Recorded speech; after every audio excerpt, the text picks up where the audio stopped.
أحمد جملة البرايا أحمد مدحه بذا الخديم أحمد رب الإله والنبي أحمد وسيلتي له وإني أحمد إني على أحمد ربي أحمد فضلا وخير القول إني أحمد أحمد هذا قال إني أحمد لأن خير. أعوذ بالله من الشيطان الرجيم. بسم الله الرحمن الرحيم.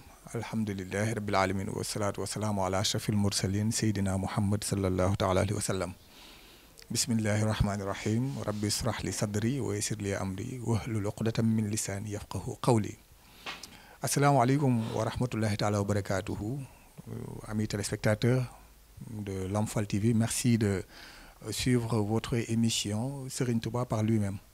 Une émission que nous avons toujours l'honneur de présenter avec notre frère, notre ami, le grand chercheur Abdallah Fahmi. Mais aujourd'hui, nous avons l'honneur de recevoir sur ce plateau monsieur Ousmane Timéra, que nous allons présenter juste après d'avoir donné la parole à Abdallah Fahmi. Bonjour. Salam alaikum wa rahmatullahi wa barakatuh. Wa alaikum salam wa rahmatullahi ta'ala wa barakatuh. Monsieur Timéra, salam alaikum. Wa alaikum salam wa rahmatullahi wa barakatuh. Comme nous l'avons dit tout à l'heure, Ousmane Timéra, l'auteur de Lire le Coran, lire avec L-Y-R-E, nous allons y revenir, mais aussi Ousmane Timéra, spécialiste en sciences et théologie islamique, en islamologie, en philosophie de la religion et en stratégie territoriale et urbaine. Ousmane Timéra est un penseur et un conférencier très investi dans le renouveau de la pensée musulmane et la réappropriation par chacun des sources de l'islam. N'est-ce pas, Ousmane? C'est ça le but, oui. Voilà, c'est ça. Donc, nous allons vous laisser approfondir votre présentation. Ah, je suis donc d'origine sénégalaise. J'ai fait tout mon parcours en sciences islamiques, en théologie en France, une partie au Sénégal. J'ai passé 3 années ici durant mon adolescence où j'ai pu approfondir mes connaissances en sciences islamiques, apprendre à parler l'arabe, etc. Et la partie universitaire en politique publique territoriale, je l'ai faite aussi en France. Du coup, je suis, par la grâce de Dieu, bien ancré dans mes 3 traditions. La tradition africaine, la tradition islamique et la tradition européenne. Donc je porte ces 3 traditions en moi sans contradiction aucune, mais bien au contraire dans un mariage qui me permet, je l'espère en tout cas, d'être force de proposition et surtout de contribuer à changer le monde. Voilà un peu le but de mes réflexions, de mes travaux universitaires, de mes réflexions, de mes conférences et de ma présence parmi vous ici avec notre cheikh ici présent, ainsi que vous-même. Merci beaucoup. Aujourd'hui, nous allons parler du Coran, de la méditation, méditer le Coran, comme nous l'avons si bien dit, un devoir pour chaque musulman et musulmane. Et vous avez écrit le livre Lire le Coran, que je viens juste de, comme je l'ai dit tout à l'heure, lire avec L-Y-R-E, Oui. Lire le Coran. C'est ça. Est-ce que vous pouvez nous expliquer un peu par rapport à cet ouvrage? Alors l'ouvrage, je l'ai terminé en 2017 à Dakar. Et il a été publié l'année dernière. Et en fait, c'est une longue réflexion qui est née de mon interaction avec le Coran. Je suis quelqu'un qui a un rapport particulier avec le Coran. J'aime ce livre, vraiment, c'est vraiment mon livre, le livre que j'aime, que je médite, que je déguste, que je chante, que je récite. Et c'est vrai que depuis tout petit, il m'a interpellé.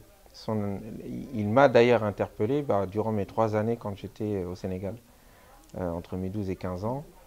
Mon père avait laissé une cassette de récitateur de Mahmoud Al-Husari, une ancienne version, dans sa version Murattal, et j'écoutais tout le temps. Et surtout quand j'avais la nostalgie, quand j'étais triste ou quand je me retrouvais seul face à la pleine lune, et moi Je regardais tout le temps la pleine lune en plein milieu de la bourse. C'était quelque chose qui m'étonnait jusqu'à faire peur à ma grand-mère qui disait que c'était pas normal qu'un enfant de mon âge reste tout seul devant la pleine lune. Donc ce sont des choses qui m'ont accompagné. Le chant du Coran m'a accompagné. De sorte que j'apprenais par cœur les sourates comme ça, juste à force de les écouter. Et à mon retour, en grandissant, j'ai appris effectivement à parler arabe. Et donc, cette musicalité du Coran, je l'ai encore plus approfondie en comprenant ce qu'il disait. Et ensuite, à une autre étape, non seulement en comprenant ce qu'il disait, mais en essayant de méditer.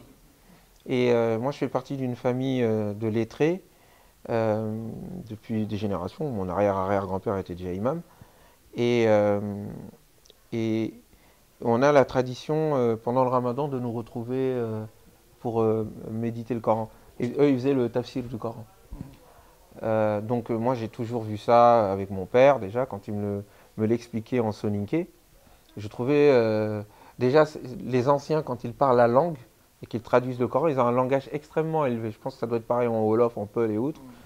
Et donc, quand on est avec les grands savants, non seulement on apprend à bien maîtriser la langue arabe, d'une part, mais on maîtrise bien aussi la langue d'origine, qui est la nôtre. Et donc, il y a cette profondeur qui toujours m'interpellait et m'accompagnait. Et au fur et à mesure que je grandissais, à chaque fois que je lisais le Coran, je découvrais une nouvelle chose. Et c'est toujours le cas jusqu'à présent. Et donc, du coup, j'avais écrit un texte quand j'étais en France, dans l'école où je me trouvais, auprès du cheikh Mohamed Ayoub Le Seur, que je salue s'il voit cette émission. Et j'avais écrit un texte qui s'appelait Mar al-Qur'an, avec le Coran. J'avais une très très bonne note. Et je me souviens qu'un camarade m'avait dit c'est un titre inspirant. Et je m'étais engagé que mon premier livre, ce serait sur le Coran. Et donc, j'ai fini par tenir cette promesse. Et dans mon interaction avec le Coran, j'ai compris, suite à une rencontre que j'ai eue avec un autre de mes chouyours, qui s'appelle Mohamed Diako, et qui est aussi mon oncle maternel, il avait une façon particulière de méditer le Coran. C'est qu'il arrivait toujours à tirer du Coran ce qui correspondait à la réalité qu'il était en train de traiter. Et la première fois que je l'ai entendu, j'ai tout de suite compris intuitivement, comme ça, comment ça devait se faire. À partir de là, j'ai su comment on devait lire le Coran, comment le méditer. J'en tirais toujours des enseignements, être attentif, comprendre, saisir, questionner pourquoi est-ce qu'il dit ça, pourquoi est-ce que telle sourate est là et pas une autre. Donc c'est ce type de questions que j'ai quand je lis le Coran. Et puis avoir un regard perçant qui te permet tout de suite de voir un enseignement à tirer. Ensuite, quand j'ai, après mon pèlerinage... Une interactivité avec le Coran. Une interactivité, une profondeur, j'étais incapable de l'exprimer. C'est juste que j'ai compris instantanément comment faire. Ensuite, eh bien, c'est cette intuition que j'ai développée après. Parce qu'il y a des gens qui commencent à me dire, mais comment tu fais? Et c'est vrai, je me suis dit, c'est vrai, comment je fais? Et donc, en réfléchissant sur comment je fais, je me suis rendu compte que, en fait, à force de lire le Coran avait influencé ma façon de penser. Même dans ma manière d'étudier, dans ma manière de comprendre le monde, toujours à relier les choses, à ne pas les fragmenter, à ne pas prendre les choses de manière isolée, à les regarder de façon globale. Quand je lis le Coran, quand je le chante, il y a toujours un passage du Coran qui me fait rappeler d'autres passages, qui font rappeler d'autres passages, et ainsi de suite. Et puis des relations se font. Et donc du coup, on se dit, ah d'accord, donc il a dit ça ici, là-bas il rajoute un autre détail que je n'avais pas vu là, et puis en même temps, on est dans la société, donc les choses dont il parle, par exemple les anciens peuples, pourquoi est-ce qu'ils sont tombés, pourquoi une civilisation s'écroule, eh bien dans mes études ensuite en sciences politiques ou en philosophie, j'arrive à saisir ce que le Coran vise dans la réalité. Donc c'est cette interaction, cette harmonisation continue de la lecture que j'ai intitulée Lire. Parce que L-Y-R-E, en fait, il y a 3 niveaux de compréhension du Coran et du monde dans la manière de lire. Iqra, lire au nom de Dieu, c'est le fait de lire, c'est-à-dire rassembler des mots et des éléments dans un ordre défini. Ensuite, il y a le fait de relier, parce qu'en réalité, la lecture, c'est le fait de relier. Si tu ne relis pas, si tu isoles, tu ne peux pas lire un texte. Et ensuite, il y a le travail continu de lire et de relier et de relier et de lire encore. Et au fur et à mesure de relier les choses, il y a d'autres choses qui amènent. Et donc, c'est une harmonisation. Donc je me suis dit, mais comment dire ça en un mot? Et puis en même temps, quand je lis le Coran, il y a une sorte de musicalité. Musicalité de fait, parce que quand on lit le Coran, on voit qu'il y a des rimes. Et que les récitateurs du Coran, avec leur belle voix, nous montrent à quel point le Coran est... Même quand on ne comprend pas l'arabe, le Coran nous interpelle. Et nous, Africains, on sait de quoi on parle. Et donc, je me suis dit, en fait, c'est quelque chose, il faut trouver un mot qui arrive à relier l'ordre, la cohérence, l'harmonie, l'action d'harmoniser sa compréhension du monde avec le Coran, et donc d'harmoniser sa lecture du Coran. Eh bien, je me suis dit, en fait, le troisième niveau, c'est lire, tartil. Donc, ça correspond en arabe à qira'a, à tilawa et à tartil. Donc, la lecture, le fait de relier et d'harmoniser, d'où le fait de lire L-Y-R-E, qui est l'instrument chez les Grecs musical, quoi. Donc, mais sans rapport avec la mythologie grecque. Hein. Voilà. Ce que montre le Coran est un livre très organisé. Exactement. Exactement, parce qu'à premier abord, on n'a pas l'impression. Ah, c'est vrai que quand on rentre dans le Coran, on est noyé. Il faut dire la chose. Si on n'a pas un recul, et si on n'a pas une bonne mémoire, et si on n'est pas conséquent avec ce qu'il dit. En fait, il a dit quelque chose et après on l'oublie, au fait. Alors que lui, il n'a pas oublié. Et il tient compte même jusqu'à la fin de la sourate. Et c'est ce que je démontre dans mon livre. J'ai pris l'exemple de sourate Al-Baqarah, où je montre comment en fait la sourate est organisée. Il y a un thème principal et des sous-thèmes qui sont tous ensemble reliés. Et même le nom de la sourate n'est pas choisi au hasard. Le fait qu'Al-Baqarah s'appelle Al-Baqarah, la vache, quel nom étrange pour un titre. Moi, j'aurais pas mis ce nom-là, personnellement, pour un chapitre. Donc, ça interpelle. Il aurait pu appeler la sourate Al-Khilaf, hein, parce qu'on y parle justement de Adam et Ève et d'Al-Khilafa et ce qui s'est passé avec Shaitan. Il aurait pu dire aussi la sourate de David et de Goliath. C'est là-bas dont on parle de cet événement. Ou même la sourate d'Al-Kaaba. Mais non, il a choisi cette histoire d'Al-Baqarah.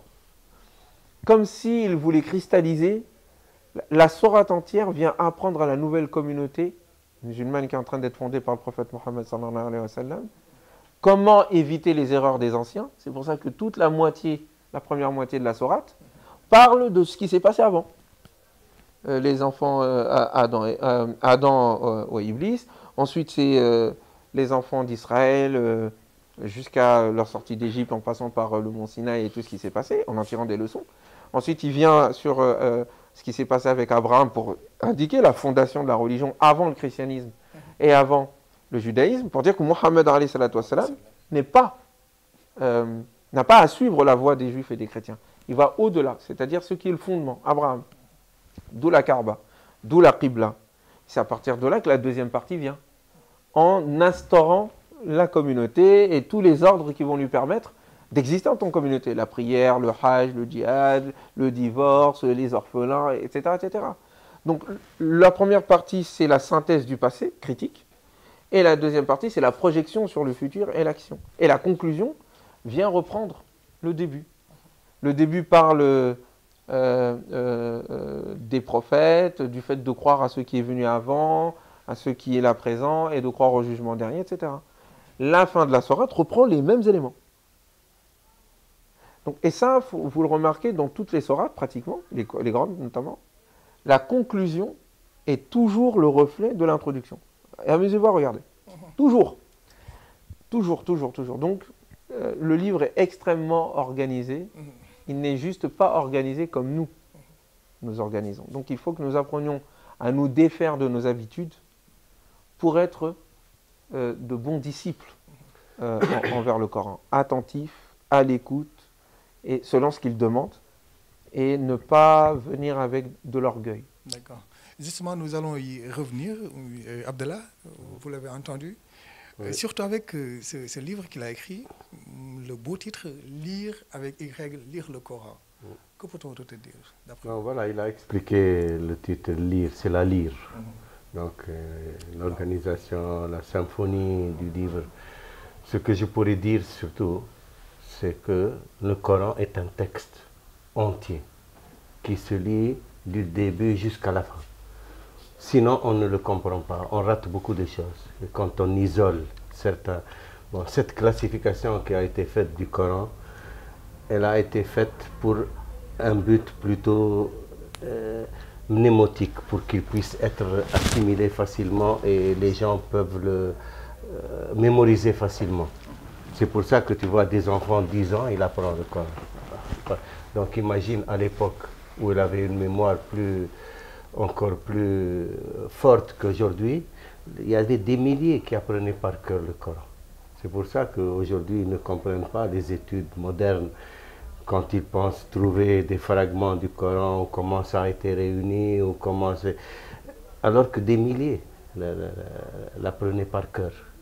Jusqu'à aujourd'hui, les écoles ici à Touba, chaque année, des centaines sortent qui apprennent le Coran par cœur. Et pendant des siècles, depuis le prophète Mohammed jusqu'à aujourd'hui, les gens apprennent. Il y en a des milliers ou des millions qui apprennent le Coran par cœur. Partout, en Azerbaïdjan, en Tatarstan, en Indonésie, même s'ils ne parlent pas la langue arabe. Donc il a été fait d'une façon qui est facile à mémoriser. La mémorisation joue beaucoup dans le texte du Coran. Ça, c'est une chose. Maintenant, pour la compréhension du Coran, il y a aussi des niveaux de compréhension. Ce n'est pas tout le monde qui va comprendre le Coran de la même façon. Ça dépend d'abord de son bagage intellectuel, ça dépend de sa pureté du cœur, ça dépend de son investissement dans le Coran et de ce qu'il cherche, parce qu'on y trouve beaucoup de choses. Et généralement, on trouve ce qu'on cherche. Il y a des gens qui cherchent la spiritualité, ils trouvent la spiritualité. Les commentaires du Coran, il y a des grammairiens qui ont fait le commentaire du Coran, ils se sont appuyés sur la grammaire. D'autres des fuqaha, ils se sont appuyés sur la jurisprudence, sur le fiqh. Ils sortaient les lois. D'autres usuliyoun, ils cherchaient les usul, que ce soit usul al-din ou usul al-fiqh. D'autres, ils cherchaient l'éthique, akhlaq, ils sortent. Donc ça dépend, chacun ce qu'il cherche. C'est pour ça que les grands saints, ils disent « Iqra al-Qur'an ka'annahu unzila alayk » Lis le Coran comme s'il t'a été révélé. À toi, pas à un autre. Par exemple, quand tu vois Allah, il appelle « ô croyant », c'est toi qui l'interpelle, c'est pas le voisin. Quand il dit « ô mécréant », c'est toi qui l'interpelle. « Ô hypocrite », c'est toi. Donc, il ne faut pas se... Le croyant, c'est toi, et le mécréant, c'est l'autre, et l'hypocrite, c'est l'autre. C'est toi qui l'as. Si tu as un peu d'hypocrisie, tu dois te sentir visé et te rectifier. Si tu as un peu de mécréance, tu dois te rectifier. C'est toi, tu dois t'investir dans le Coran. C'est ça, je pense qu'au début, Osman Timera, il expliquait cette interactivité avec le Coran. S'investir dans le Coran, plonger dedans, jusqu'à l'assimiler, jusqu'à vivre avec, avoir une relation de correspondance. Donc quand tu lis le Coran, tu es concerné. La mémorisation, c'est bon, mais essaye de le comprendre. C'est le plus important. La mémorisation, je dis, même des enfants de 10-12 ans, ils mémorisent le Coran. Même ils ne connaissent pas la langue arabe. Il est facile à mémoriser. Il y a des méthodologies pour cela. Mais le plus essentiel, c'est de comprendre. Et de comprendre, pas seulement de comprendre pour l'érudition, mais comprendre pour l'application, pour appliquer, pour le mettre en action. Allah t'interpelle dans le Coran. Il te donne des interdits, il te donne des commandements, il te donne des recommandations, il te donne des conseils, il te donne des orientations. Donc tu dois prendre ce que tu peux du Coran. Et chacun, d'après son niveau d'entendement, d'après son niveau de réalisation, d'après son niveau de pureté, d'intellectualité, il va avoir sa relation avec le Coran. Et chaque musulman est concerné. Le Coran, c'est pour tous les musulmans. Qu'ils soient noirs, blancs, qu'ils soient arabes ou non arabes, qu'ils parlent l'arabe ou non, il est concerné par le Coran. Ceux qui ne connaissent pas la langue arabe, automatiquement, ils vont avoir recours aux commentaires des commentateurs et surtout aux traductions, puisque ce n'est pas leur langue. Maintenant, ils ont besoin de... C'est pour ça qu'il y a dans l'islam la guidance. Tu sais, il y a des gens, par exemple, la mouvance, on prend dans le monde sunnite seulement, parce que le monde chiite, c'est... Bon, ils ont d'autres paramètres. Mais dans le monde sunnite, tu as presque deux grands courants aujourd'hui, les soufis et les salafis. Les soufis, ils cherchent la guidance, ils cherchent un guide spirituel sur lequel ils s'alignent pour vivre le Coran, pour vivre Allah, pour vivre le prophète, pour vivre l'islam. Et généralement, c'est pour ça que tu trouves les voix soufis, elles sont très répandues dans le monde non arabe, que ce soit l'Indonésie, Malaisie, en Afrique et tout. Les voix soufis ont pignon sur rue depuis des siècles. parce que c'est la voie la plus populaire et la majorité des musulmans vont vers les guides spirituels. Maintenant, dans le monde arabe, le salafisme, non, tu t'attaches au texte. Mais pour ça, il faut avoir des compétences. Si tu ne lis pas l'arabe, comment tu vas t'attacher au texte? Quelqu'un, par exemple, te dit, c'est salafi, je suis le Coran, et la sunna, et il ne connaît pas l'arabe, la langue arabe. Comment? Par les traductions de Rodinson ou de... Non, ça n'a pas de sens, tu vois. Donc, il faut bien cadrer. Le Coran, il interpelle tout le monde, mais c'est un problème de compétence pour entrer avec le Coran et puiser dans le Coran. Sinon, tu cherches un maître, un guide qui t'oriente, qui te donne les orientations nécessaires, les conseils nécessaires. Il va te donner les conseils que dans le Coran. Il ne va pas te donner des conseils. Parce qu'un guide, c'est lui, il connaît le Coran, il vit avec le Coran, il vit avec les enseignements du prophète, il te les passe, il te les enseigne. Donc il n'y a pas de dichotomie normalement. Chacun d'après ses compétences, d'après son niveau de compréhension, d'après son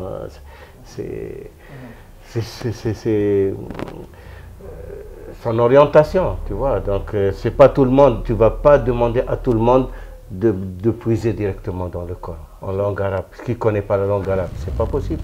Ceux qui connaissent la langue arabe, parfois, ont des difficultés à décortiquer. Par exemple, il y a un langage... Il faut un certain niveau de la langue arabe, bien sûr. Bon,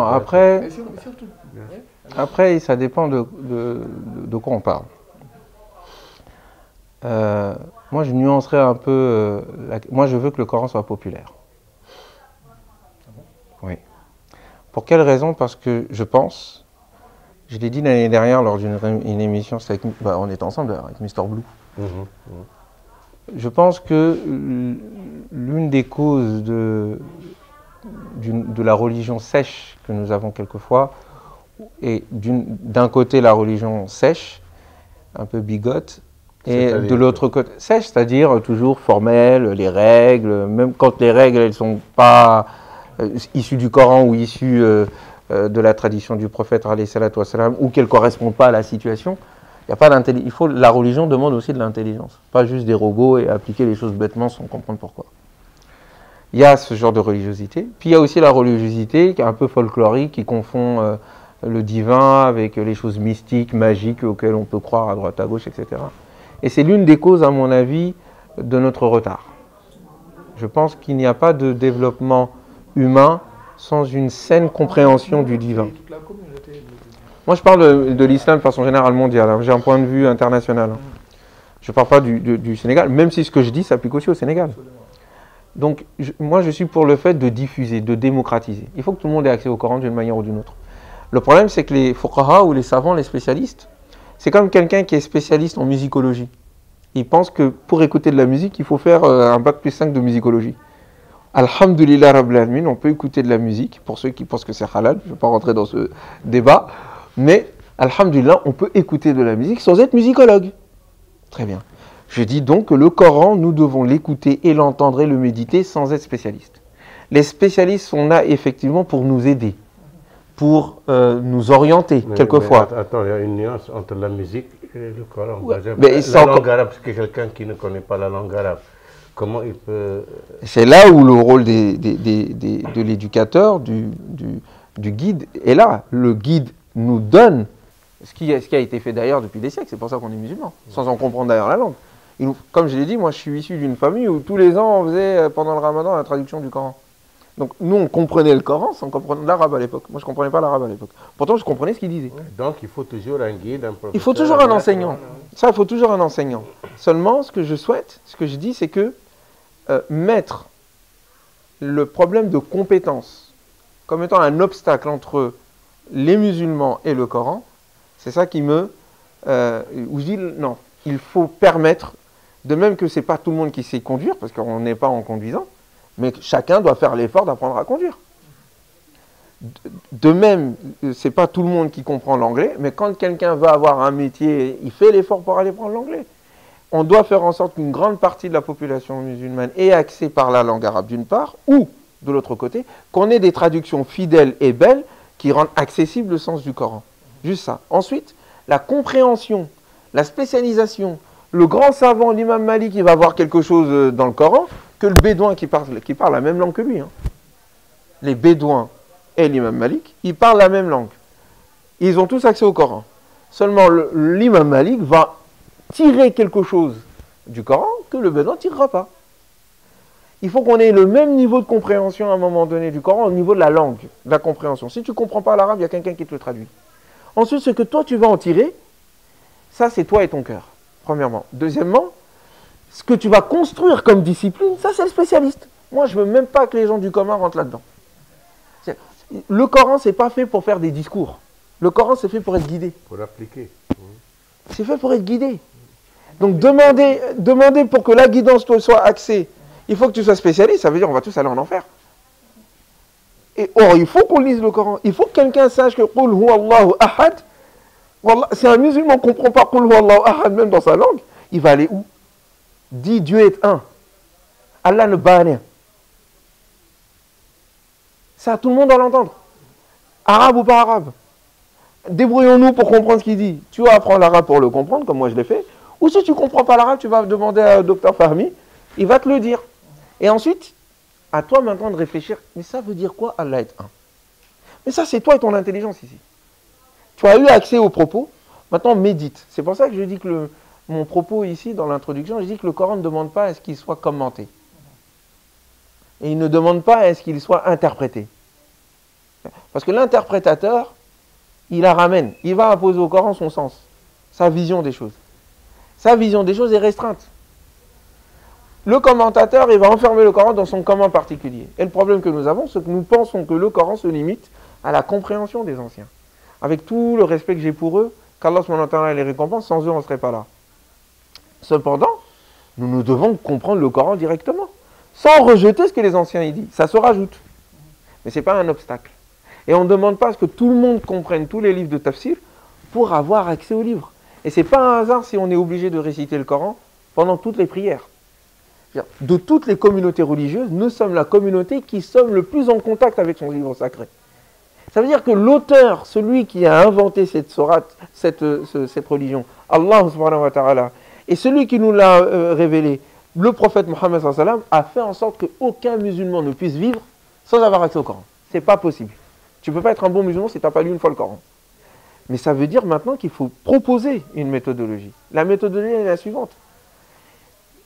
Il ne faut pas seulement mémoriser le livre. Il faut que nous ayons des concours de compréhension. Des concours de mémorisation, nous les avons. Nous avons plein de dara ici, où les enfants apprennent le Coran par cœur. Mais mes chers amis, avec tout le respect que j'ai pour chacun d'entre nous, mes frères ont appris aussi le Coran par cœur. Mais ça servait à quoi? Ils lisent le Coran par cœur, mais ils n'en comprennent pas le sens. Ça veut dire que la communauté ne met pas la priorité sur le sens. Elle met la priorité juste sur la forme. Ça purifie également. Mais oui, bien sûr, ça purifie. Mais cette purification n'a lieu que si vous méditez. Afala yatadabbaruna al-Qur'an, nous dit le Coran. Ne médite-t-il donc pas le Coran? Car s'il était d'un autre que Dieu, ils y trouveraient beaucoup de contradictions. C'est un ordre divin. Afala yatadabbaruna al-Qur'an, nous dit-il dans la sourate Mohammed. Ne médite-t-il donc pas le Coran? Je suis en train de le traduire en français pour dire que le francophone, quand il n'a pas besoin de faire bac plus 5 pour comprendre ce que je suis en train de dire. Ne médite-t-il donc pas le Coran? Am ala qulubin aqfaluha, où ce sont les cœurs qui sont cadenassés? C'est une menace, ça. Si on ne médite pas le Coran, ça veut dire que ton cœur il est fermé. Maintenant, charge aux savants de faire en sorte de diffuser l'accès au Coran. Soit par l'intermédiaire de livres qui permettent aux gens de comprendre et de bonnes traductions. Il y a des efforts qui sont faits là-dedans, mais il faudrait continuer à le faire. Les grands chouyours que nous avons, alhamdoulilah, ici au Sénégal, font un travail formidable de diffusion du message coranique. Il faut continuer. Mais de l'autre côté, permettre à ce que les gens aient accès, soit par l'arabe, soit par une bonne traduction. Mais il faut qu'on ait accès à ça. Sinon, nos comportements civilisationnels, nos sociétés ne seront pas réformables. Et pour que ça soit réformable, il faut permettre à ce que chacun lise. Iqra. Quelqu'un ne peut pas penser à ta place. Comme quelqu'un ne peut pas manger à ta place. Et celui qui se contente du ventre répu de son cheikh, il mourra de faim. Le cheikh, son ventre rempli, ça lui sert à lui. mais il doit m'enseigner à moi comment bien manger. Ça, je dois moi d'aller manger. Et le Coran est un repas pour tout le monde. Chacun prend ce qu'il peut. Voilà, il prend ce qu'il peut, en fonction de son niveau. Et ensuite, le Coran est infini. Voilà. Voilà pourquoi est-ce que moi, je lis le Coran, mais je ne me dirai jamais être au même niveau que les plus grands savants de ce pays. Mais à mon modeste niveau, je peux le lire et prendre ce que je peux. Et j'espère qu'Allah me guidera au paradis. Par exemple, on ne peut pas dire à un musulman, par exemple, de méditer un peu ces lettres énigmatiques, ces lettres mystérieuses qui sont dans le Coran, comme... Oui, Alif Lam Mim. Tu sais, les premiers compagnons du prophète Mohammed sallallahu alayhi wa sallam, ils disaient, nous, on apprenait 5 versets et on les mettait en application. C'est comme ça qu'on a appris l'ilm wal amal ma'an. On a appris la théorie et la pratique en même temps. C'est pas la peine de mémoriser tout le Coran, mais applique ce que tu connais. C'est vrai. Masha'Allah. Mets en application ce que tu connais. Allah t'apprendra ce que tu ne connais pas. Donc le Coran, c'est un livre de base que tu dois intégrer et pratiquer et mettre en pratique. C'est pas seulement pour mémoriser. Maintenant, d'après ce matimera, je reprends un peu. Oui, moi je suis d'accord qu'il y a différentes méthodologies. Il y a des méthodologies. Maintenant, il faut trouver des méthodologies pour que les gens puissent s'inspirer du Coran, avoir une interactivité avec le Coran, thématiser le Coran, avoir des thèmes sur lesquels il se... Parce que sinon, comme c'est un texte du début à la fin, pour le lire, il faut le mémoriser, après tu ne vas pas te retrouver. On passe d'un sujet à un autre des fois. Et ce n'est pas facile de s'y retrouver. C'est pour ça que c'est devenu une affaire de spécialistes. Parce qu'il a été conçu comme ça, dans cet ordre-là, justement pour la mémorisation. C'est ça le choix qu'ils ont fait au début. Bon, après, on avait déjà discuté de cela. Moi, je questionne cette théorie. C'est vrai, c'est la plus répandue. C'est une question que je te pose. Est-ce que le fait de dire que le Coran a été organisé de cette manière-là, pour la mémorisation, si c'était pour la mémorisation, normalement, ce serait les petites sourates. On commencerait par les petites sourates. Parce que quand on mémorise justement le Coran, on commence toujours en bas, à la fin, parce que c'est les plus courtes. Donc, si c'est pour la mémorisation, pourquoi avoir commencé par Al-Baqarah? Non. La preuve. Je te dis, des enfants de 10 ans mémorisent le Coran. Donc, c'est qu'il est fait très facile à mémoriser depuis des siècles. C'est vrai. Jusqu'à aujourd'hui. Donc, la question ne se pose pas comme ça. D'accord. Mais comment peut-on bien décortiquer ou entendre le verset qui dit Alayka qawlan thaqila. Oui, c'est des paroles. Tu sais, le Coran, c'est la synthèse des 104 livres. Allah a envoyé 104 livres sacrés. C'est la synthèse de tout. C'est la synthèse de la Torah, des évangiles et des livres anciens de Sayyidina Adam, de Sayyidina Ibrahim, de Sayyidina... C'est la synthèse, c'est une synthèse. Des paroles très lourdes, mais très lourdes. Faciles à mémoriser, c'est pas trop... Tu sais, il y a tout dedans dans le Coran, mais en synthèse. Tu vas trouver de la cosmologie, tu vas trouver de l'embryologie, tu vas trouver de la géologie, tu vas trouver de l'océanographie, tu vas trouver de la métaphysique, tu vas trouver de tout. Mais c'est en synthèse. Maintenant, chacun, d'après sa spécialité, il peut tirer des choses que l'autre ne peut pas voir, parce que ce n'est pas sa spécialité. On a vu, par exemple, avec le livre de Maurice Bucaille, comment il a sorti des données scientifiques, et maintenant, il a ouvert une grande porte pour le miracle scientifique du Coran. Avant, et les miracles linguistiques. Il y a beaucoup de choses dans le Coran. C'est une synthèse de toutes les révélations. Donc, ce n'est pas évident pour chacun de se retrouver ou de comprendre. Mais chacun pourra prendre ce qu'il peut. Ce qui est à sa portée, ce qui est à sa mesure, ce qui est d'après... Et ça suffit. S'il prend déjà ce qu'il peut et le met en pratique, le reste viendra. Il y a beaucoup, par exemple, des grands saints qui étaient illettrés. Mais pourtant, tu lui demandes n'importe quelle question sur le Coran, il va te répondre avec des réponses.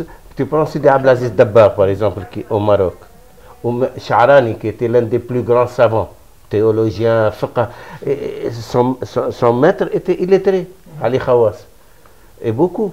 Un jour, on dit, par exemple, il y avait un grand saint, Abu Ya'za, qui était le maître de Shu'aib Abu Madi.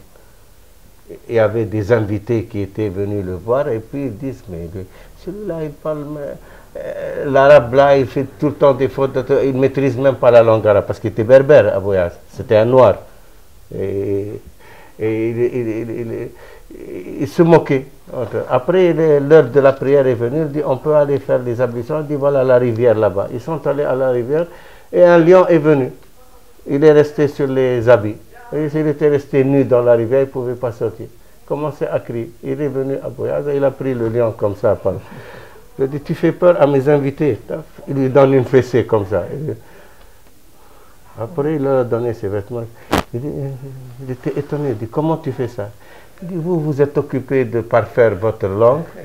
Et vous êtes devenus des grammairiens. Nous, on s'est occupé de parfaire nos cœurs et Allah nous a soumis ces créatures. D'accord, l'aspect mystique du Saint-Coran. Et ça a existé pendant des siècles et des siècles. Ce n'est pas d'aujourd'hui. Aujourd'hui, les gens sont devenus très rationalistes. Pour eux, c'est des choses extraordinaires. Ils ne peuvent pas comprendre ces choses-là. Mais ici, par exemple, on le vit toujours à Touba. On connaît ces choses-là. Donc, il y a un savoir que tu as par la pratique. Tu mets en pratique ce que tu connais ou ce que Allah te fait voir et tu verras après que ça vient. Et il y a un savoir que tu as par l'érudition, par la connaissance, par la lecture, par l'apprentissage. Et il n'y a pas de contradiction entre eux. Si tu, maintenant, as les deux facettes, c'est tant mieux. Alhamdoulilah, ça c'est le plus complet. Mais le savoir du Coran, ce n'est pas seulement dans la langue arabe. C'est la pratique de ce qu'il y a dedans. Pratique ce qu'il y a dedans. Mais en pratique ce que tu connais, Allah t'apprendra ce que tu ne connais pas. Justement, celui qui entend quelqu'un réciter le Coran, sans pour autant comprendre même la langue arabe, ou bien comprendre le Coran, et il est en train peut-être de pleurer, ou bien il sent quelque chose de fort. Il ne comprend rien de là. Oui, ça c'est tout le temps. Parce que c'est là où je rejoins notre cheikh. Et ça rejoint en partie mon propos. Quand je dis le Coran n'est pas une affaire de spécialistes.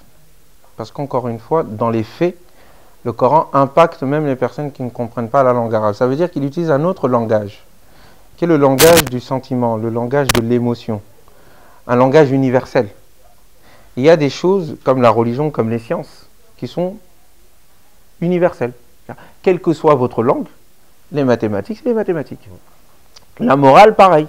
Le fait de voler, aucune culture au monde, quelle que soit la différence linguistique, n'accepte le vol. Ce sont des valeurs universelles. Le Coran utilise ce langage universel dans la manière dont il s'exprime. Même quand il raconte une histoire, vous racontez l'histoire de Youssouf, quelle que soit la langue que vous utilisez, vous avez déjà l'image dans la tête de comment il raconte l'histoire. La façon dont le Coran raconte les histoires, c'est une façon scénarisée, théâtrale même. Tu vois l'image, il t'explique l'image. Il ne te raconte pas juste l'histoire, il te met l'image dans la tête. C'est ça qui fait que c'est universel. C'est qu'au-delà du mot, le sens en lui-même, ce qu'il porte comme sens, parle à toutes les intelligences. C'est pour ça qu'il demande à être médité. Donc l'obstacle n'est pas la langue, ce n'est pas un problème de langue. Soit on apprend la langue, soit quelqu'un nous le traduit. Ça c'est un premier élément. Deuxième élément, il y a un autre effet du Coran qui est qu'il parle avant même qu'on comprenne ce qu'il nous dit. Et en réalité, l'être humain fonctionne comme ça. Il y a plein de choses que l'on voit, que l'on ressent, avant que ça soit rationalisé. J'ai fait référence à la musique parce que c'est la chose la plus universelle aussi, la musique, l'art de manière générale. Ce sont des choses qui interpellent tout le monde. La beauté de la nuit, tout le monde voit la beauté de la nuit. On n'a pas besoin d'avoir une langue particulière. Il y a un langage de la beauté, un langage universel, que le Coran appelle ayah, les signes, qui sont contenus dans le livre. Le livre t'interpelle pour que tu regardes ces ayahs, pour que tu comprennes ce que Dieu veut. Exactement. Et donc, on va leur montrer nos signes dans les horizons et en eux-mêmes jusqu'à ce qu'ils contemplent la vérité. Et donc, le Coran, c'est un livre qui nous dit qu'il y a, le monde est rempli de signes, que le livre est lui-même un signe.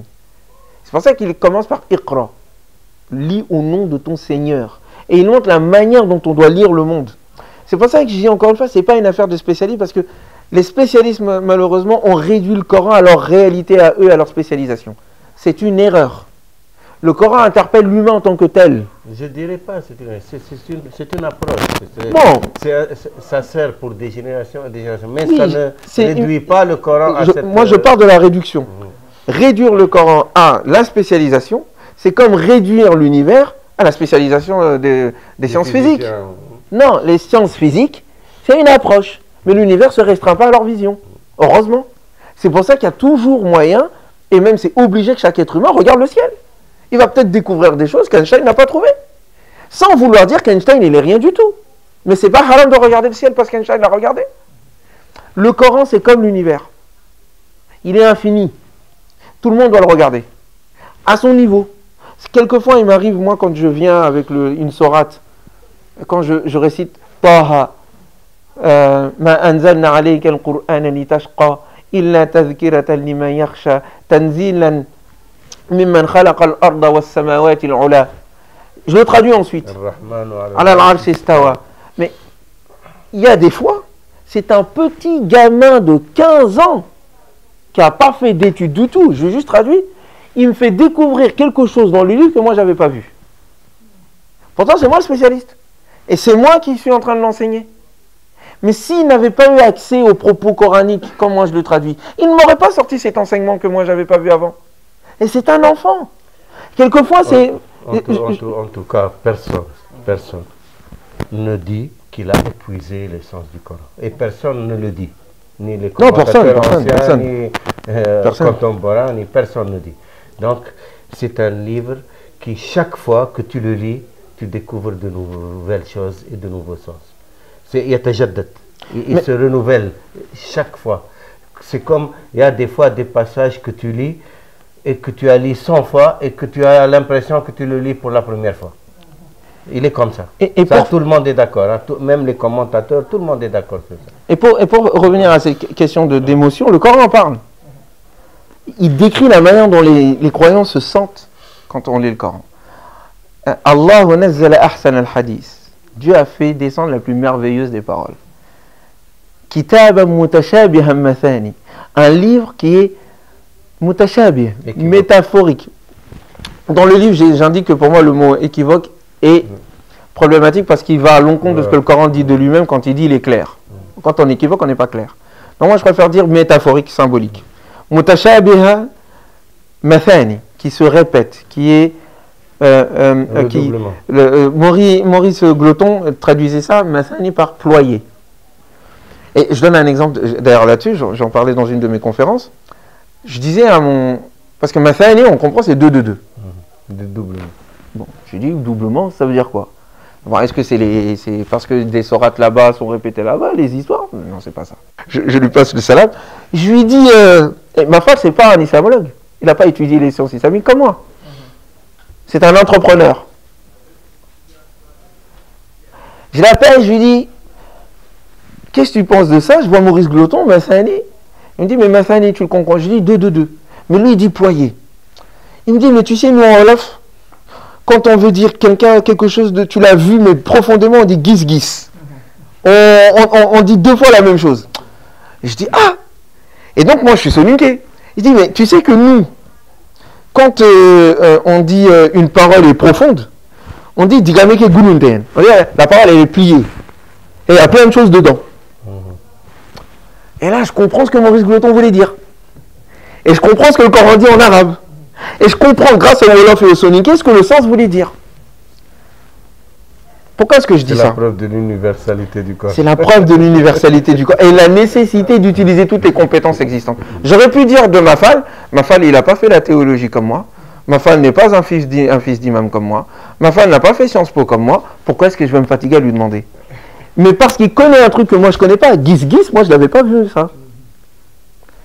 Voilà ce que je veux dire. quelquefois, moi, combien de fois ma mère qui n'a pas étudié, mais combien de fois c'est elle qui me guide dans une compréhension du Coran. Alors que c'est moi qui ai étudié, c'est moi qui comprends. Elle me dit, Ousmane, ça veut dire quoi ça? Je lui traduis, en français ou en soninké. Après elle me dit, mais moi je pense que ça veut dire ça. Et quelquefois on débat, puis à la fin je dis, ah maman, en fait c'est toi qui as raison, pardon. C'est pas juste rationnel, il y a aussi une profondeur de regard qui est là. Tu soulèves là le problème de l'intuition. L'intuition, c'est ça ce qu'on dit. Craignez Allah et Allah vous enseignera. C'est une affaire. Quand quelqu'un a le cœur pur, il veut savoir quelque chose. C'est vrai aussi. C'est vrai. Intuitivement, il y a des choses que tu connais intuitivement. Tu prends par exemple les plus grandes découvertes, que ce soit chez Einstein, c'est par intuition. Eux-mêmes le disent, les mathématiciens, ils se cassent la tête pendant des années sur un problème et sur une intuition comme ça. Des futuhat. C'est vrai. Il a écrit d'une façon. J'explique ce que vous venez de dire. Craignez Dieu, Dieu et Dieu vous enseignera. Donc ça, la taqwa, c'est pour tout le monde alors. C'est ça. Donc moi, le cœur de mon propos, c'est quelqu'un doit retenir mon propos, indépendamment des spécialistes des uns et des autres, des approches des uns et des autres. Tout musulman doit méditer le livre. Wallahi. Même la Fatiha que tu récites, fais un effort de le comprendre. Ici, je vous demande, le fait que beaucoup de sourates portent la nature. Allah utilise la nature pour les animaux, pour les titres dans le livre. Qu'est-ce qu'on peut, comment peut-on expliquer ça dès lors que le Coran s'adresse aux êtres humains? Parce que les êtres humains sont en contact avec les animaux et la création. La méthode du Coran, quand il enseigne la foi, c'est qu'il interpelle les gens pour regarder. Les Surat Mekwa sont remplis de ça. Il demande à chaque fois de regarder les cieux et la terre, la création en eux-mêmes. Et donc, plus tu connais la création, plus tu comprends son auteur, et plus tu as du respect pour lui, Dieu, subhanahu wa ta'ala. Il n'y a pas de foi sans étude critique, sans étude personnelle, artistique, personnelle de l'univers. Et le type de religiosité, parce que le propos a un enjeu important. Pourquoi est-ce que je me suis fatigué à écrire ce livre? Son premier tome, les autres tomes arrivent, Inch'Allah, Rabbil Alamin. Parce que l'enjeu majeur que nous avons, c'est que nous avons une religiosité qui est construite d'une manière à nous couper et de nous-mêmes et de l'univers qui est autour de nous. Or, ce n'est pas la méthode du Coran. Le Coran ne nous enferme pas dans une école à répéter par cœur des trucs sans les vivre et pas pour les appliquer. Il a enseigné à toute une communauté, il a transformé leur mentalité et leur vision en les interpellant, en leur demandant de regarder autour d'eux, en comprenant l'histoire qui est venue avant, en méditant. Il a éveillé leur intelligence, de sorte qu'ils étaient certes les plus intelligents de leur époque. Alors que à 20 ans avant, personne ne comptait sur eux. Qu'est-ce qui s'est passé? C'est pas juste la récitation bête qu'ils ont fait, parce qu'on récite plus que le Coran. Dans toutes les maisons musulmanes, il y a le Coran qui est récité. Mais il n'y a pas d'impact. Il faut dire les choses telles qu'elles sont. Le monde musulman est rempli aujourd'hui de discours sur le Coran. Le monde musulman est rempli d'imams qui font des discours. Le monde musulman est rempli de chaînes 24 heures sur 24 sur la religion. On parle plus de religion, nous, que les compagnons du prophète, alayhi salatu wassalam. Mais ça n'a pas d'impact. C'est ça la réalité, ça fait mal au cœur, mais ça n'a pas d'impact collectivement. Je ne parlerai pas des individus. Mais collectivement, ça ne marche pas. Il suffit juste on prenait l'exemple, d'aller dans nos mosquées. La mosquée doit être un lieu d'ordre, un lieu d'harmonie, un lieu de propreté. C'est la condition de la prière. Tous les imams que nous connaissons nous ont tous dit « An-nazafatu min al-iman ». La propreté fait partie de la foi. C'est le cœur même du Coran. Inna Allah yuhibbu at-tawwabin, Dieu aime ceux qui se repentent, ou yuhibbu al-mutatahhirin, et il aime ceux qui se purifient. Pourtant, nos mosquées ne sont pas propres. C'est la condition de la prière. La plupart des mosquées, chez nous les musulmans, en France, en Égypte ou ailleurs, voire même ici, normalement, si on appliquait ce qu'on disait, si on faisait de la religion non pas un discours pour nous rassurer et nous fermer les yeux sur nos défauts, mais comme étant un moyen, un médicament pour nous rendre meilleurs, les mosquées devraient être les lieux les plus propres de la terre. Ça n'est pas le cas. Ça veut dire que nous avons une religiosité de surface qui nous coupe de nous-mêmes et de l'univers qui est autour de nous. Et donc ça nous donne une compréhension de Dieu qui se transparaît dans notre comportement. Vous sortez dehors. Le type de religiosité, vous demandez à n'importe qui, quel type de rapport il a avec Dieu. Il vous parlera de peur, de l'enfer et de haram. La plupart. Et bon, moi je parle des musulmans généralement. Les mourites, alhamdoulilah, Dieu vous a sauvés. Mais moi je parle des musulmans dans le monde entier. En général, vous discutez avec des musulmans ici au Sénégal, je me suis amusé à le faire. Mais le premier rapport qu'on a avec Dieu, c'est un rapport de peur. C'est un rapport où on nous parle de Dieu. C'est comme si, je finis juste ma phrase, c'est comme si Dieu n'avait de préoccupation que t'attraper pour te mettre en enfer. Ça veut dire qu'il faut corriger notre religiosité qui n'est pas la religion. Et on doit cesser de confondre la religion avec notre religiosité, d'une part. Mais donc du coup, il faut qu'on donne accès au livre. Le livre nous dit, regardez l'univers qui est autour de vous. Ne portez pas le livre comme des ânes qui portaient un livre. L'exemple de ceux qui ont pris en charge la Torah. Est semblable à un âne qui porte des livres. Ils connaissent le livre et pourtant Dieu les traite de menteurs et de ceux qui ont traité de mensonges des signes de Dieu. Pourtant ils connaissent le livre. Donc ce n'est pas juste la connaissance du livre.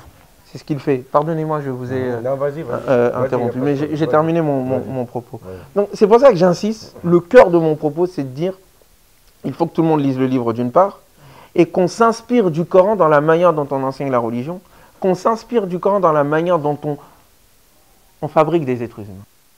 Comment on crée un humain équilibré, qui arrive à vivre l'au-delà comme s'il y était, et à vivre l'ici-bas comme s'il n'allait jamais mourir. Comment arriver à cette éducation que cet équilibre qui fait la force de l'islam est fondé sur le fait qu'il dit que l'être humain a un rapport direct avec Dieu. Subhanahu wa ta'ala. Qu'il doit lire la création qui est autour de lui, de méditer, de comprendre, d'apporter une foi qui soit fondée sur la conviction personnelle, pas sur le suivisme aveugle, parce que mes parents m'ont trouvé comme ça. Cette religiosité, c'est ça que le Coran porte. Et c'est ça qui a fait que les compagnons ont changé le monde. Et c'est ça qui a fait que nous, on n'arrive pas à changer le monde. Parce que c'est une éducation qui nous réduit à la répétition, au suivisme aveugle. Il n'y a pas de questionnement. C'est pour ça que dans nos daras, par exemple, on tape. Le prophète n'a jamais frappé. Où le prophète a frappé? Il n'a jamais frappé ses épouses, il n'a jamais frappé d'enfants, il n'a jamais forcé quelqu'un à croire. C'est les gens qui venaient à lui. Ses compagnons le voyaient, jamais il ne forçait ses compagnons à s'habiller comme lui. Donc il avait une vision, il éduquait les gens. Et c'est à partir de leurs convictions. Et quand ils étaient convaincus, c'est bon. Ils étaient eux-mêmes des vecteurs de l'islam. Nos grands chouyours, que ce soit Ahmed Bamba, rahimahullah, ou cher Al-Hajj Maliksi, ou d'autres personnes, ils avaient cette qualité. C'était des gens légers. Légers dans le sens où ils n'étaient pas tous les jours en train de taper les gens. Mais de leur force, ils arrivaient à convaincre les autres de leurs convictions. Non, ils n'ont jamais tapé justement. Mais pourquoi est-ce qu'ils n'ont pas eu besoin de faire preuve de violence? Alors que des milliers de personnes les suivent. Parce que la vérité n'a pas besoin d'être violente. La vérité, elle attire par elle-même. Et celui qui n'est pas attiré par la vérité, c'est qu'il y a un problème chez lui. Il faut le guérir, il faut l'aider. C'est pour cela, je reviens encore une fois, la façon dont le Coran façonne le croyant. C'est de cela dont on doit s'inspirer pour fabriquer un autre système éducatif. L'enjeu, il est ici. Et penser les modalités d'une civilisation humaine universelle et cosmique. C'est le projet du Coran. Et c'est là, effectivement, les théologiens jouent leur rôle. Les théologiens, les philosophes, les mystiques et les autres spécialistes. Mais à condition qu'ils ne s'imposent pas au Coran, qu'ils se laissent imprégner par le Coran, comme nos grands savants l'ont fait. Et voilà pourquoi est-ce qu'ils ont un impact jusqu'à présent aujourd'hui. Wallah a'lam. Bon, Il y a deux courants, comme on a dit, deux grands courants dans le sunnisme, les salafis et les soufis. Les salafis en général, c'est ça quand dont ils parlent, et tout le temps ils te parlent de l'enfer et tout, de ce qu'il ne faut pas faire. Ils sont très... Et même certains... Bon, moi je n'ai pas utilisé salafiste, ne me mettez pas dans des problèmes avec les gens. Non, c'est une approche. Je plaisante. Et même, par exemple, il y a les courants qui sont un peu... Oui, c'est un constat. Il y a les courants, par exemple, qui sont un peu plus wahhabisés, qui...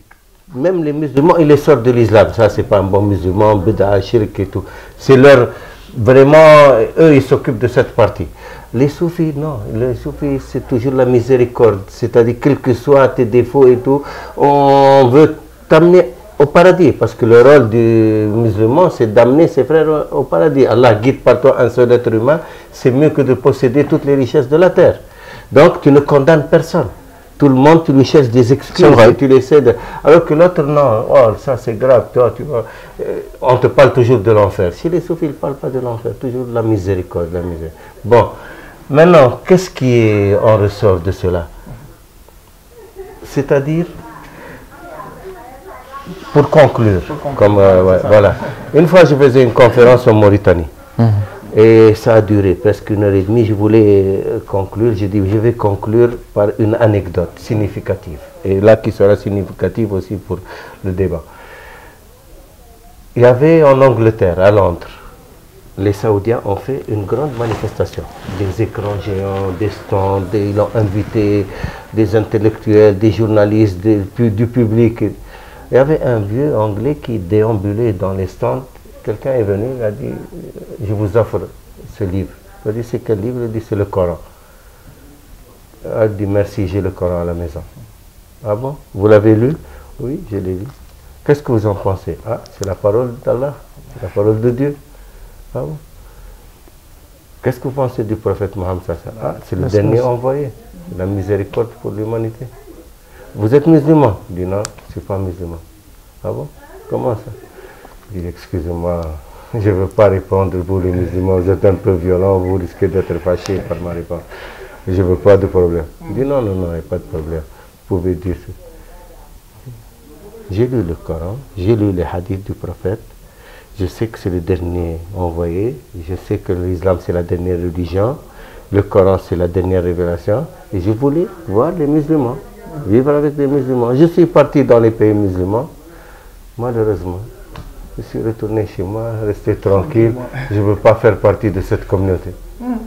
Il dit, pourquoi? Il dit, ah, regardez, vous faites tout le contraire de ce que vous dit le Coran. Tout le contraire de ce que vous dit le prophète Mohammed.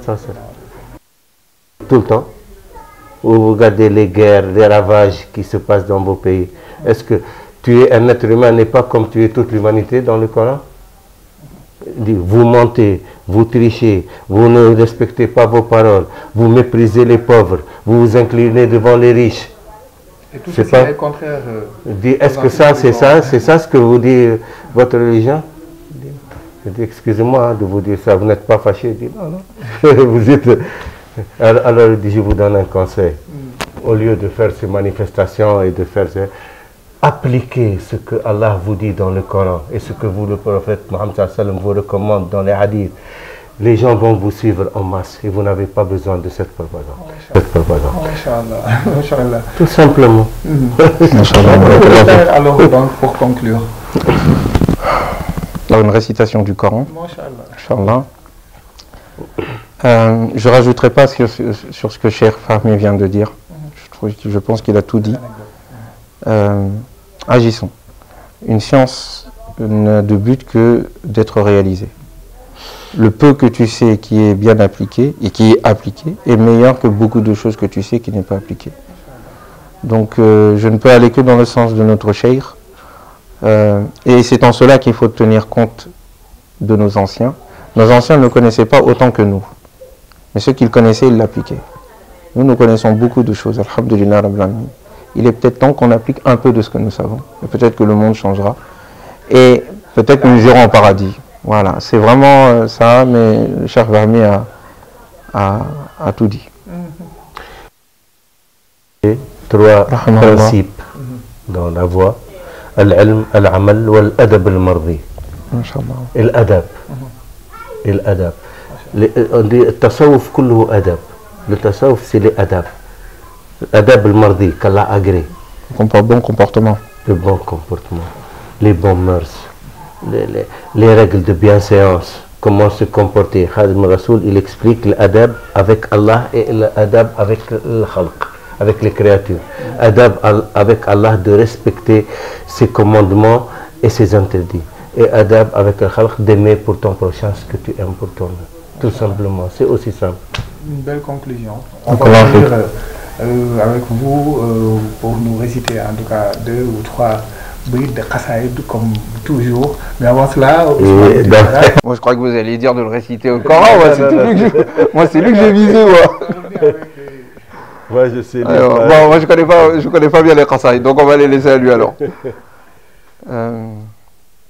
Récitons la première sourate du Coran, qui est à la 96e place, qui n'est pas au début, ce qui doit interpeller. Bismillahirrahmanirrahim.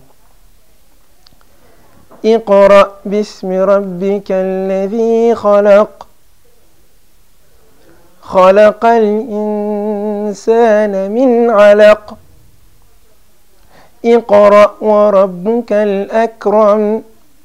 الذي علم بالقلم علم الإنسان ما لم يعلم كلا إن الإنسان ليطغى أن رآه استغنى إن إلى ربك الرجعى أرأيت الذي ينهى عبدا إذا صلى أرأيت إن كان على الهدى أو أمر بالتقوى أرأيت إن كذب وتولى ألم يعلم بأن الله يرى كلا لئن لم ينته لنسفعا بالناصية ناصية كاذبة خاطئة فليدع ناديه سندع الزبانية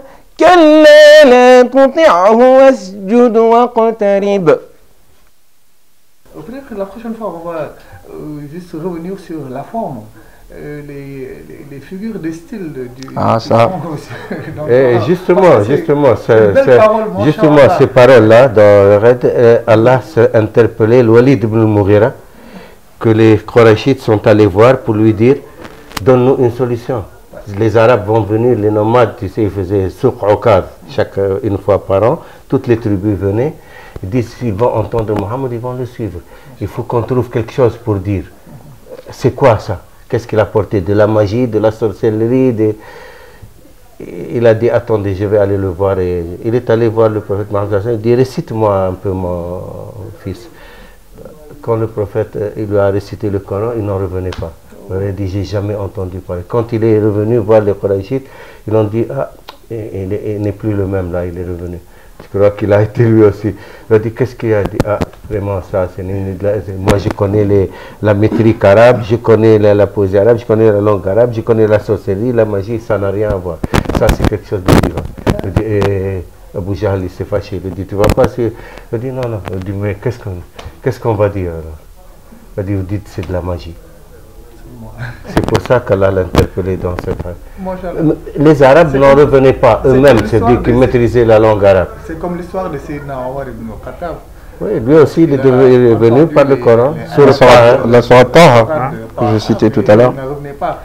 Donc on va finir avec quelques brides de Qassaïd comme toujours. Bon, Khadim Rasoul, c'était aussi, il avait une maîtrise de la langue arabe au-delà de toute imagination.